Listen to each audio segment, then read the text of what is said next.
Today we're cooking chicken tagine. I bought one of these tagine pots from a charity shop for £5, so I have decided to learn how to make Moroccan chicken tagine.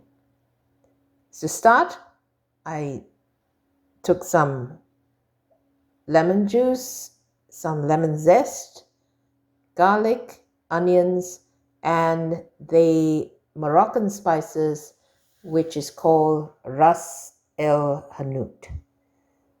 I have a packet of about 1 kilo of chicken thighs with skin on, carrots, green pepper, yellow peppers, sultanas, apricots, coriander, green chili.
Enjoy!